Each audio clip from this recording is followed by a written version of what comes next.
டெல்லியில் உச்சகட்ட அரசியல் பரபரப்பு நிகழ்வுகள் நடந்தேறிக் கொண்டிருக்கின்றன. கூட்டணி அரசை அமைப்பதற்கான முயற்சியில் தேசிய ஜனநாயக கூட்டணி கட்சியும் பிரதமர் நரேந்திர மோடியும் ஈடுபட்டிருக்கிறார்கள். அதற்கு முன்னோட்டமாக தற்போது பிரதமர் நரேந்திர மோடி தனது பதவியை ராஜினாமா செய்வதற்கான கடிதத்தை குடியரசுத் தலைவர் திரௌபதி முர்முவிடம் வழங்கிவிட்டார். அதைத் தொடர்ந்து ஆட்சி அமைப்பதற்கு உரிமை கோரும் கடிதத்தையும் அவர் திரௌபதி முர்முவிடம் வழங்கியிருக்கிறார். இதைத் தொடர்ந்து இன்று மாலை 4 மணிக்கு தேசிய ஜனநாயக கூட்டணி கட்சிகளின் கூட்டம் நடைபெறுகிறது. இந்த கூட்டத்தில் பங்கேற்பதற்காக தேசிய ஜனநாயக கூட்டணியில் உள்ள பல்வேறு கூட்டணி கட்சிகளின் தலைவர்களும் அங்கு சென்றிருக்கிறார்கள். சந்திரபாபு நாயுடு மற்றும் நிதிஷ்குமார் உள்ளிட்ட தலைவர்கள் டெல்லி சென்றுள்ளனர். இந்த சூழ்நிலையில்தான் பிரதமரின் ராஜினாமா ஏற்கப்பட்டிருப்பதாக குடியரசுத் தலைவர் மாளிகையில் திரௌபதி முர்முவின் அதிகாரப்பூர்வ அறிவிப்பு வெளியாகி இருக்கிறது. இதன் மூலமாக 17வது மக்களவை கலைக்கப்படுகிறது. 18வது மக்களவை தொடங்குவதற்கான கால அவகாசம் அடுத்த 48 மணி நேரத்தில்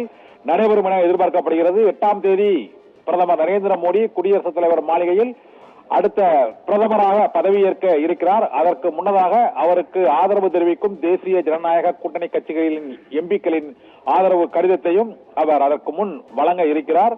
இருந்த போதிலும் ஆட்சி மாற்றம் மற்றும் ஆட்சியை கலைப்பதற்கான நிர்வாக நடைமுறைகளின்படி பிரதமர் நரேந்திர மோடி 17வது மக்களவையை கலைப்பதற்கான அந்த கடிதத்தை குடியரசுத் தலைவர் திரௌபதி முர்முவிடம் வழங்கி இருக்கிறார். இதைத் தொடர்ந்து 17வது மக்களவை கலைக்கப்படுவதாக அறிவிக்கப்பட்டிருக்கிறது.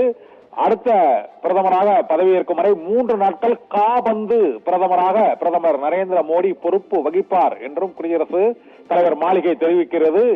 அடுத்து 3வது முறையாகவும் பிரதமராக நரேந்திர மோடி கூட்டணி கட்சிகளின் ஆதரவோடு கூட்டணி அரசு அமைக்க அங்கு உரிமை கோரும் கடிதத்தையும் வழங்கியிருக்கிறார். இதன்படி கூட்டணி கட்சிகள் மற்றும் அந்த 272 என்ற அறுதி பெரும்பான்மையை பெறுவதற்கான கூட்டணி கட்சிகளின் எம்பிக்களின் ஆதரவு கடிதம் ஆகியவற்றையும் குடியரசுத் தலைவர் திரௌபதி முர்முவிடம் விரைவில் பிரதமர் நரேந்திர மோடி வழங்க இருக்கிறார். அதன் பின்னர் அவரை ஆட்சி அமைக்க முறைப்படி குடியரசுத் தலைவர் திரௌபதி அழைப்பு விடுப்பார். அதன் பின்னர் பதவியேற்பு நிகழ்வு தொடர்பான அதிகாரப்பூர்வ அறிவிப்புகள் வெளியாகும். 8ஆம் தேதி பதவியேற்பு விழா நடைபெறும் என இப்போதைக்கு தகவல்கள் தெரிவிக்கின்றன. ஆபிரகாம், தகவலுக்கு நன்றி கண்ணன்.